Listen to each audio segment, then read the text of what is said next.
Hello దోస్తో, welcome to SR facts. రీసెంట్గా కలకత్తాలోని ఆర్జీ కార్ మెడికల్ హాస్పిటల్లో ఒక లేడీ యంగ్ డాక్టర్ని చాలామంది రేప్ చేసి చంపేశారని ఒక న్యూస్.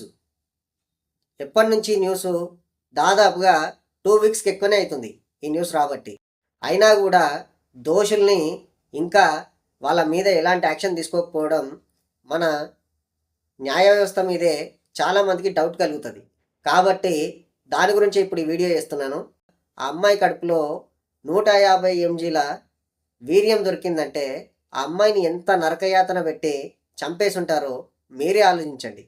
అలాగే ఈ ప్రభుత్వాలు కూడా అలాంటి వ్యక్తులు దొరికినప్పుడు అమాంతం వాళ్ళని ఫాస్ట్ ట్రాక్ కోర్టులో నిలబెట్టి ఇమ్మీడియట్గా చర్యలు తీసుకోకుండా ఇంకా సిబిఐ ఇన్వెస్టిగేషను, ఇంకా వాళ్ళ పోలీసుల ఇన్వెస్టిగేషను, అదనుకుంటూ ఇదనుకుంటూ కాలయాపన చేయడం కూడా చాలామందికి నచ్చట్లేదు. అయితే ఈ దీంట్లో ఉన్న దోషులని పర్ఫెక్ట్గా శిక్షించాలనే ఎవరెవరు ఎలా దొరికారనేది కూడా మనం ఇప్పుడు తెలుసుకుందాం. తెలుసుకోబోయే ముందు నాదొక చిన్న రిక్వెస్ట్, వీడియోని ఖచ్చితంగా లైక్ చేయండి, షేర్ చేయండి, నా ఛానల్ని సబ్స్క్రైబ్ చేసుకోండి. ఇకపోతే దీంట్లో మొత్తం 5 మంది నిందితులు. ఫస్ట్ వన్ వచ్చేసి సంజయ్ రాయ్. వీడు మనిషి రూపంలో ఉన్న రాక్షసుడు. ఫస్ట్ ఆ అమ్మాయిని ప్రీ ప్లాన్గా చంపాలని ప్లాన్ చేశారంతా ఆ కాలేజీలో. వీడేం చేశాడు? ఫస్ట్ రెడ్ లైట్ ఏరియాకి వెళ్ళి అక్కడ తన గర్ల్ ఫ్రెండ్తో అంత అచ్చట ముచ్చట తీర్చుకొని మళ్ళీ మధ్యలో వస్తూ ఒక అమ్మాయిని టీజ్ చేస్తూ అప్పటికే మద్యం మత్తులో ఉన్న వీడు, అంటే వీడు ఎలా దొరికాడు? 3 to 6 మధ్యలో అక్కడ హాస్పిటల్లో అనుమానాస్పదంగా తిరిగిండు. కెమెరాస్ అన్ని చెక్ చేస్తే ఫస్ట్ వీడు సెమినార్ హాల్ లోపలికి వెళ్ళేటప్పుడేమో ఇయర్ ఫోన్స్ ఉన్నాయి, బయటికి వచ్చేటప్పుడు మాత్రం ఇయర్ ఫోన్స్ లేవు. అయితే ఇయర్ ఫోన్స్ కూడా ఆ అమ్మాయి ఎక్కడైతే అత్యాచారం చేయబడ్డదో అక్కడే దొరికినాయి.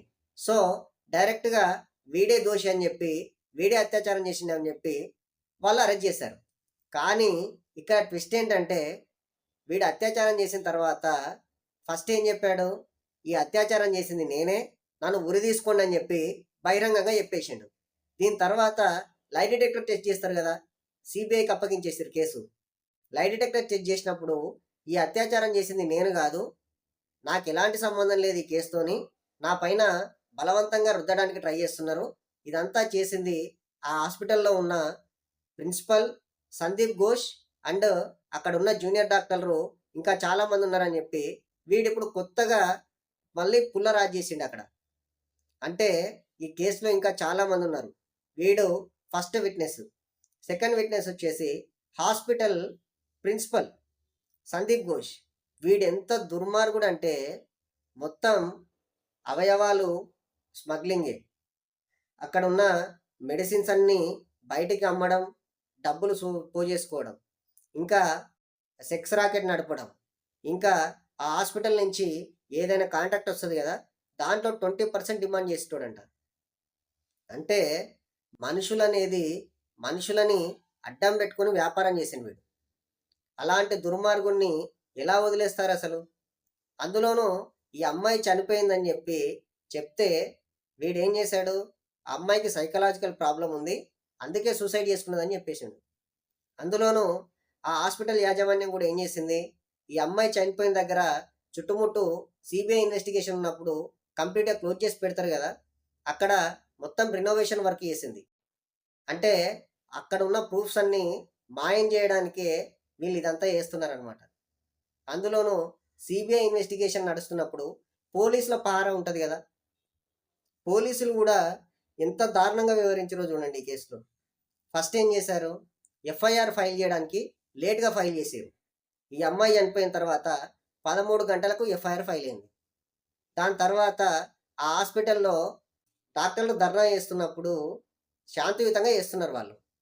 దాంట్లో మొత్తం దాదాపుగా చాలామంది రౌడీలు ఎంటర్ అయిపోయి హాస్పిటల్ మీద దాడి చేసి అక్కడ హాస్పిటల్ అంతా ధ్వంసం చేసేసారు. అంటే దీని వెనకాల ఎంత పెద్ద పెద్ద తలకాయలు ఉంటే ఇవన్నీ జరుగుతాయి.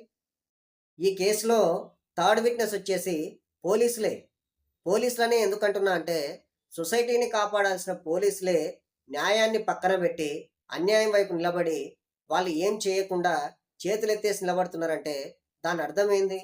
అక్కడ గవర్నమెంటు సరిగ్గా లేదనా? లేకపోతే పోలీసుల వల్ల కాదనా? జనాల లోపల చాలా వరకు ఇంకా పెద్ద పెద్ద డౌట్లు మిగిలిపోయే ఉన్నాయి. పశ్చిమ బెంగాల్‌లో అసలు ప్రజాస్వామ్యం బతికే ఉందా అని కూడా చాలామంది క్వెషన్ చేస్తున్నారు. దేశవ్యాప్తంగా మొత్తం ధర్నాలు, ర్యాలీలు నడుస్తుంటే ఆ అమ్మాయికి ఫేవర్‌గా, ఇక్కడేమో పోలీసులు గవర్నమెంట్‌కి సపోర్ట్‌గా, అంటే పోలీసుల ముందే ఆ హాస్పిటల్ ధ్వంసమైంది.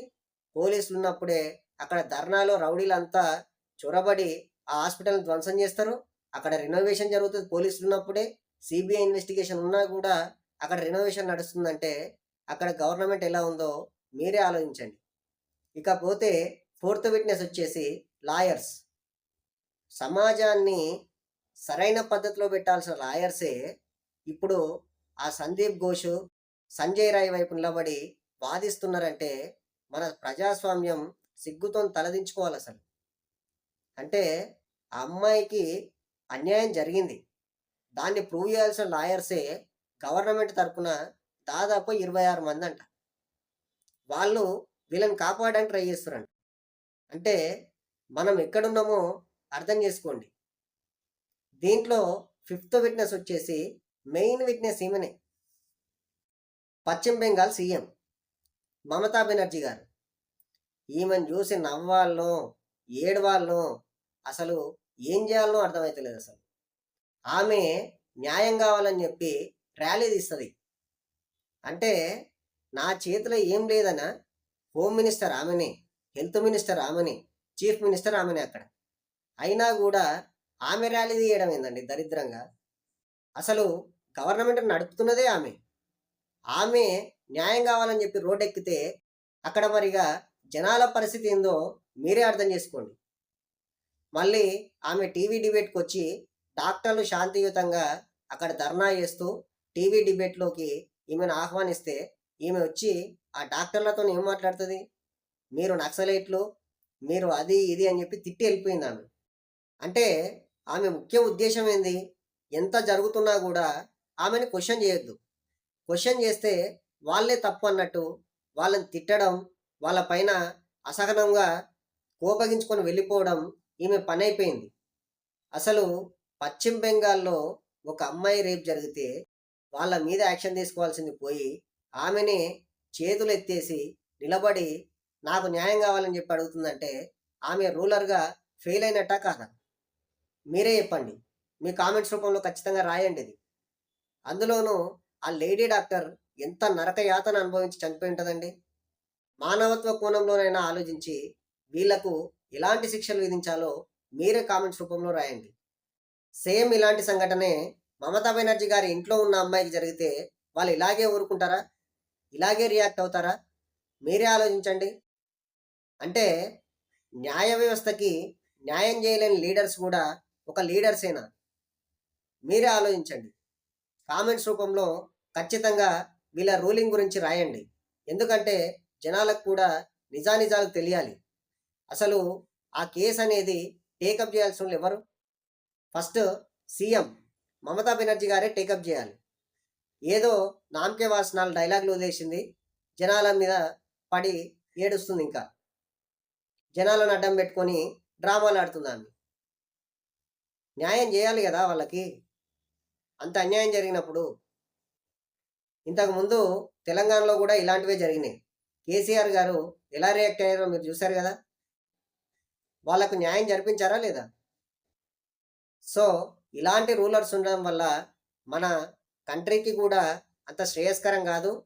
కాబట్టి ఈ అమ్మాయికి న్యాయం జరగాలని మనస్ఫూర్తిగా కోరుకుంటూ, అలాగే ఇలాంటి వాళ్ళకి ఎలాంటి శిక్షలు విధించాలో కూడా మీ కామెంట్స్ రూపంలో రాయండి. వీడియోని ఖచ్చితంగా లైక్ చేయండి, షేర్ చేయండి, నా ఛానల్ని సబ్స్క్రైబ్ చేసుకోండి. జై హింద్, జై భారత్.